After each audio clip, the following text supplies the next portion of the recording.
इतिहासात काही घटना अशा असतात ज्या फक्त युद्ध नसतात, त्या असतात स्वाभिमानाची ज्वाला. छत्रपती शिवाजी महाराजांच्या स्वराज्यासाठी असंख्य मावळ्यांनी आपल्या रक्ताचं अर्पण केलं. पण एका रात्री घडलेली घटना आजही प्रत्येक मराठी माणसाच्या अंगावर काटा आणते. ती रात्र होती पन्हारगडाच्या वेढ्याची. सिद्दी जौहरच्या हजारो सैन्याने गडाला वेढा दिला होता. चारही बाजूंनी शत्रू, अन्न कमी आणि वेळ निघून चाललेली. पण शिवाजी महाराज हार मानणाऱ्यांपैकी नव्हते. एक योजना आखली गेली. महाराजांनी रात्रीच्या अंधारात विशाळगडाकडे निघायचं ठरवलं. पावसाची रात्र, कारोख आणि मृत्यू प्रत्येक पावलावर उभा. महाराजांसोबत होते फक्त काही निवडक मावळे. पण शत्रूला ही बातमी कळली.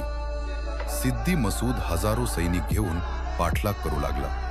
आणि तेव्हाच इतिहासात अमर झालं एक नाव, बाजी प्रभू देशपांडे. बाजी प्रभूंनी महाराजांना म्हटलं, महाराज तुम्ही पुढे व्हा. जोपर्यंत विशाळगडावरून तोफांचे आवाज येत नाहीत, तोपर्यंत हा बाजी या खिंडीत शत्रूला थांबवेल. ती खिंड होती घोडखिंड.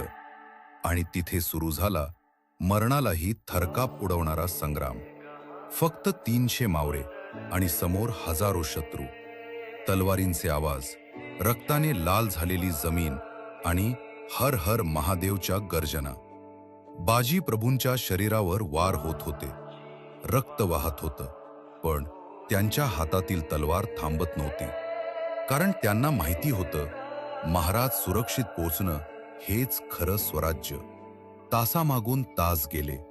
अनेक मावळे वीरमरण पावले. पण खिंड अजूनही लढत होती. आणि मग विशाळगडावरून तोफांचा आवाज घुमला. महाराज सुरक्षित पोचले होते. तो आवाज ऐकताच जखमी अवस्थेत उभे असलेले बाजी प्रभू हलकौस हसले आणि मातृभूमीसाठी स्वतःचं जीवन अर्पण करून अमर झाले.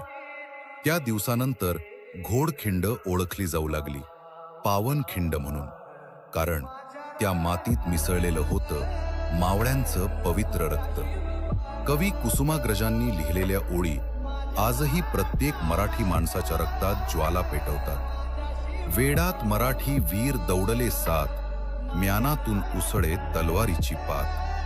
हे फक्त शब्द नाहीत, ही आहे मराठ्यांच्या शौर्याची ओळख. आज आपण शांतपणे जगतोय, कारण कुणीतरी त्या काळात स्वराज्यासाठी स्वतःचा जीव दिला होता. त्या सर्व मावळ्यांना मानाचा मुजरा. तुम्हाला वाटतं का आजच्या काळात अशी निष्ठा आणि बलिदान पुन्हा पाहायला मिळेल? कमेंटमध्ये नक्की सांगा. अशाच स्वराज्याच्या प्रेरणादायी कथा पाहण्यासाठी व्हिडिओना लाईक करा, चॅनल सबस्क्राईब करा. स्वराज्य कथा.